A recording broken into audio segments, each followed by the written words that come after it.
Hi, good afternoon, good evening, good morning, good night, good day, whatever time of day is. So this is a devotional down here you see for May 11th, 2017. I have posted on here a picture of the Roman Forum. So this is me standing just, I believe I'm west of the Forum on one of the hills. Don't ask me which one, don't remember, but this is the Roman Forum. You can see all kinds of cool stuff if you know any of this is, but if you look right over this lady's right shoulder, right there, that little structure should look familiar. That is the Roman Colosseum. So just kind of give you an idea. I think this used to be Constantine's church right here that was built. Here's kind of like a main highway right over here on this other side. And then you see the old ancient Mount Highway with these gates right here and some temples and all kinds of stuff. So it's just cool. We normally, I'll see if I can have it on here. So we normally for feature images, I don't think I can put it on here. I can look at here. Normally for our featured images, we have one of these little unashamed dots right there. So I just wanted to mix it up and give you, since we're studying Romans, I think give you a little visual aid of how beautiful it is and just kind of what it looks like. So if you care about that, enjoy it. If you don't, sorry to take up a few seconds of your time just now. So in today's devotion, we are studying Romans chapter 13, verse 11. And here's what it says. So again, if you're watching, you can read with me. If you're just listening on your commute, then just listen. Please don't try to read this as you drive. So here's what it says. Do this, knowing the time, that is already the hour for you to awaken from sleep, for salvation is nearer to us than when we believed. So some questions to think about. At the very beginning it says, do this, know the time. What do the words do this mean? What is it commanding us to do? Do what? Okay. Second thing to think about, what does knowing the time mean? Like it's noon, it's 1, it's the 21st century. We live in a postmodern society. Like, what does it mean? Does it mean historically, literally, spiritually? What does that mean? Biblically, even what does that mean? Think about all of those different ways. I think is really actually very, very great reflections. And then last, think about your morning routine when you wake up. What do you do or what do you not do? Why do you do it and how do you do it? And most importantly, what is this metaphor to wake up from sleep? What does it mean for the follower of Jesus? Okay, so here's a little thing about the picture. Some stuff here. Some additional commentary, but I kind of broke it down this way. So here's the verse you see in bold here. Do this, knowing the time, that is already the hour for you to wake up from sleep, for salvation is now near to us than we first believed. So I just kind of broke this one verse down, just kind of like this. This is how I go it. So I broke it down and asked myself some questions, okay? So as I'm studying, I'm like, okay, what does this mean? So this just helps me at least. I don't know if it helps you at all when you study on the text, but when you're studying, again, this is starter. We want to help you start doing. So also you have some links right here from some additional commentary you can check out. But also the best study, honestly, is doing some stuff, some thinking for yourself. That's going to be the best, absolutely the best. And you're very rarely going to have a discipline to think for yourself unless that's your your personality. But if you have somebody you're teaching or sharing the Bible with or studying the Bible with, then it kind of forces you to study a little bit more. So anyway, check out what other people say, but also just kind of break the sentence down. What is it saying? Do this. So for me, I started thinking about, well, do what? What is the this referring to? And for that, you're going to have to go, I don't think I have it up here.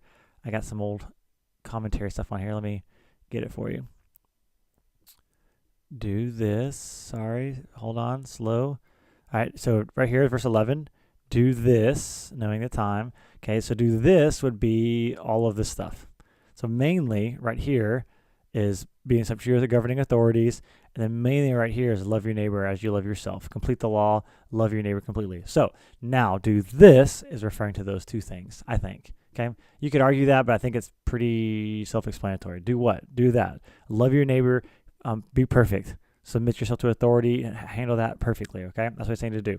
Now here, why does he say do? Why does he not say think about these things or talk to some people about these things or meditate or study or discuss with some people about these things? Why does he say do? Why is that so incredibly important?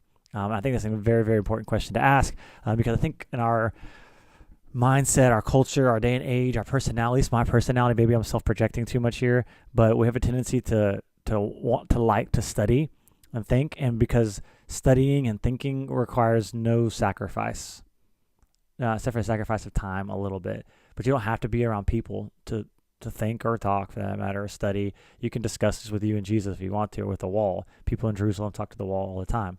So you can do all these things without other people, so you can isolate yourself. It's easy to do, but also it costs nothing, right? There's a reason why Jesus didn't open up heaven and just yell down some stuff, but he went and did something, right? If my wife tells me she loves me, that's great. But if she does loving things towards me, then her love is made real to me. And this is what I think Paul in the Bible is why we have commands, because it's one thing to do this, to talk about it. It's another thing to actually do it. And I'll put here the SOHG. If you don't know what that stands for, that is the story of his glory, that means the story of his glory advances as we do things more than as we think, talk, study, or discuss. Now, they're not mutually exclusive, but people who don't know the glory of God, haven't experienced the glory of God, they're going to by your actions. Just take a second just to prove my point. I want you to, if you're a Christian listening to this, I want you to think about think about your story, how you became a Christian. Think about how all the things that did something for you, that led you to know about Jesus for the first time, or deeper things. Now, if nobody did anything, would all of those things happen? Like for me, my brother, all the amazing things he's done, my church growing up, all the sermons I've heard, all the preparation, these people, they didn't just sit by themselves and think and talk and study, but they did something and they went out and shared it with other people. It wasn't an insular type of thing. And so I think for me, that's why this is such an important thing, is to know what to do, but then you've got to understand why. Francis Chan gives a great talk on this. He talks about his daughter. He goes, reading the Bible and just thinking and studying and talking about it, here's what he says, it's so frustrating for God. And he goes, here's what I mean. As a dad, this is Francis Chan talking. As a dad, I have my teenage daughter, and I say, daughter, go, let's say her, I don't know his daughter's name. Let's call her Megan. Megan, go to your room, and I want you to clean your room. It's a mess in there. We got stuff we got to get done. I need you to clean that room up for me, please. Dad, of course, I love you. Of course, I'll always obey what you say. Thank you, daughter. Megan goes back there. 30 minutes goes by, an hour goes by, 2 hours go by. Francis doesn't hear anything. So goes back there and checks on, Megan, what are you doing? Like, your room's still, he opens the door, it's still just as messy as it was 2 hours ago, but she's just sitting on her bed with her eyes closed. Like, what are you doing? He's like, I'm just thinking about your awesome words, and I'm meditating on them. I'm just rolling over every syllable in my head. It's such a great command to clean my room. Why did I never think about that? It's fantastic. He's like, okay, but clean your room. Okay, Dad, of course, I love you. I'll do what you say. So he leaves, and 10, 15, 20 minutes later, he hears a knocking at his door, and he gets up, and it's Megan's friends. Hey, Mr. Chan. And they walk past and go back to the room, and he follows him back there, and with bewilderment on his face, is like, what the heck is going on, Megan? Dad, I love your command. Your words are just life-giving. They're so brilliant, Dad. You're such a smart and good dad. I wanted to call my friends over. We're going to talk about it. And we're going to, we're going to parse all the Asian, the Chinese, the English, the Greek, the Hebrew, all the different languages that we speak. We're going to parse all of it and think about what that means and talk about it. And he's like, but will you clean your dang room? Like, that's great, but clean your room. And this is what a lot of us do with the Bible, and this is what the story of his glory. It is to be enjoyed, but it's also to be joined. Yes, enjoy the story of his glory. Enjoy the story. Enjoy the commands and glory of the Bible. Discuss it, think it, talk about it, study it, but then do it. Act on it. And that's an incredibly important lesson here. Secondly, the second phrase for me stands out is knowing the time. What does know mean here? It says knowing the time. This is a Greek word gnosko, which is, I guess it's always been a different connotation for me, right? Like, I know that 2 + 2 = 4, but I know my wife, right? I know that Michael Jordan's a basketball player, but I know Jared Williams, who played basketball in college. A humongous difference, right? I know of somebody versus I know. And there's a humongous distinction. This word gnosko is the latter. It's an intimate knowing, sometimes referred to in the Bible with sex, right? That Abraham knew his wife, Sarah. They became married, and so-and-so knew their wife or their husband, right? So this word know does not just mean a passive, superficial, clean, safe, at a distance knowledge. This is an intimate, a deeply intimate word, gnosko, to know. Okay, so know the time. Okay, why is this important to know that intimately the time or the season in which God has you? Why is this so important? And then what is commanded here? Why is it so important to know the time? Because you have to know how to connect the time, the season of life you're in, with the story of his glory, with the mission that the reason why did God create you here? Why did God create me in this time period, not in that time period? Why was I not born during Paul's time? Why was I born during 21st century America to a white family in Texas? Why did that happen? What's going on? What's unique about that? How has God uniquely created me to fit in this time? How about all the distant circumstances around me that have happened that have created me to this time? Or not even just me, but even my world. That's why history is so crazy important. And even modern history, like right now happening history with, our country and other countries and economics and politics and, human rights and all kinds of things. It's so important to know the time, because if you don't know and understand the time, how are you going to help apply the gospel to it? What's the whole point? Okay, that's what's commanded here is know the time because you're doing something about it. How can you do something if you don't know what the canvas, right? It's like you're painter with a paintbrush and with paint, but with no canvas. Knowing the time is the canvas. That's why it's so important. That's why it's so incredibly commanded here is be a student, research, read, talk, understand it, know the time, work with it, right? Do some case studies, trial and error, right? Know the time. Again, not just thinking, but doing, right? But that's how you learn. That's how you learn to know the time. That's how I learned to know my wife, not just in the intimate way, but also just knowing her personality. It's different experiences. Yes, I studied and I talked, but honestly, I just have spent a lot of time with her, and that's how I know somebody is doing that. So spend some time thinking about not just the time, but how this time fits into the story of His glory. That's what I think this means. That's why I think it's so important. Okay, so know this time that, right? So that's connected to this. That connected to knowing the time. That is already the hour. So look, we have an hour here, and we have a time connection. So we've got to know these two phrases are connected. So know the time, so that, okay, because it's already the hour for you to awaken from sleep. Okay, why did He choose the word hour versus why not say like the day or the week or the month or the year or the decade, or why not repeat the word season or time? It's already the time for you to wake up, the season for you to wake up.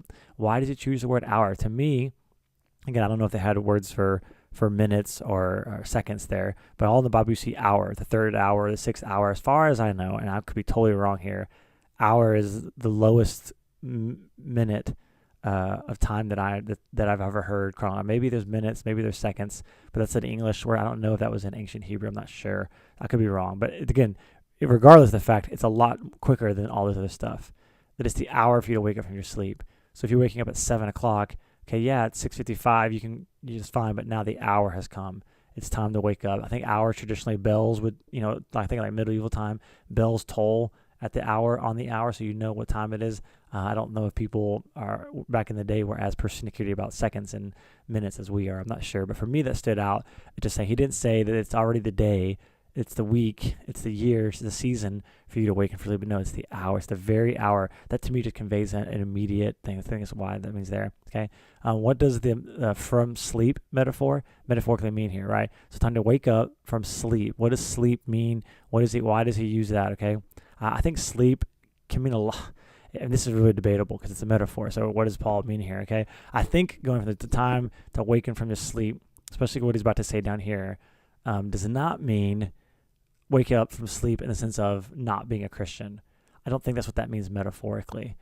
I think it's wake up from your sleep as in your slumber, your lethargy, your laziness. You're not doing, again, you're not doing, you're dreaming. I think that's that's a good way of saying it. So I think the sleeping here is sleepy Christians. And you can take that metaphor to mean a lot of different things, but the sleepy Christian to me is one who's either apathetic or just lazy or a combination, maybe ignorant, one who doesn't know. I don't look at this person as in a negative light in the sense of like you're this bad, evil person. Maybe you don't know. Maybe you're supposed to, but if you do know and you're sleepy, well, then I got nothing for you. But you're asleep, you're sleepy, okay, you're groggy, maybe your alarm's already gone off and you're just kind of chilling, laying in your bed. Excuse me, I'm about to sneeze. Apologize, so sorry. But sleepy here means get up. It's time to do something. Time to get to work. You've been laying down, resting, relaxing too long. Okay, so that's what I think it means. What does it look like to wake up? And what does it look like to wake from your sleep? Okay, I think you could take this metaphor to the nth degree for me. Right? What does it look like to wake up? Wake up means I change my clothes. It means I go from one, not only position physically, but also mindset. I'm way more alert. My brain is active. I'm doing a whole lot more. So just everything in my senses, my body now is functioning. I think my brain's functioning, obviously, while I'm sleeping. My systems keep me alive is functioning, but on a very, very low level. But wake up means to turn on every function of my body and get going. So as a Christian, it's time to wake up. It's time to go. And that's why for me, I put why is awake has to be a call to action versus call to think. Again, you see this idea of awake from your sleep. Nobody awakes from their sleep and stays daydreaming, right? That's not the goal Paul is going for here. But awake from your sleep is a call to action. It's a call to get going, turn everything up another degree. You've been comfortable, right? When you sleep, you're simply, and it's not a bad thing, right? But when you're sleeping, you're just feeding yourself. And maybe that's a great picture of this metaphor for a Christian, is sleeping is just simply a you thing. But this whole chapter has been about other people. The entire chapter is about submitting to authorities. Even chapter 12 is about loving your enemies, not repaying evil, all these type of things. And he's saying, hey, look, wake up means sleeping is a good picture of just taking care of you, which is not a terrible thing. But now the hour has come, and it's time to get up, and it's time to get to work, and let's go. So last little phrase here. For now, salvation is nearer to us than when we believed. Define salvation, right? Especially to someone who already believes. Look at what he says here. For now, salvation is nearer to us than when we believed. So he's talking to believers. Salvation is nearer to us than before would make sense, but why was he telling believers that salvation is near if they've already believed that Jesus is their salvation? Okay, I think it's really, really important, and I think here why is this important. I think it's really important to understand something about salvation. I used to do this with my youth kids all the time. When we say the English word for salvation, what do we mean when we say you're saved from something, right? It could mean a lot of things, but typically it means something bad was going to happen, or even something good, I guess. Something was going to happen, good or bad, and it didn't. You've been saved from it, right? You're rescued from that good or that bad thing that was coming your way. So for Christians, when we say, well, I'm saved, what do we mean by that? Saved from what? Now, typically, most people think, well, you're saved from the punishment of your sin, which is hell, eternal separation from God. That's what it means to be saved. But then how can you be saved now and not saved yet? And I think Charles Spurgeon, when he said it, but I heard it from Tim Keller, who talks about this idea that salvation has tenses to it, right? That you have been saved by from the consequences of your sin. That's what Jesus did on the cross. He took the consequences on. Currently, right now, present tense, we are being saved from the power of sin to dominate our lives.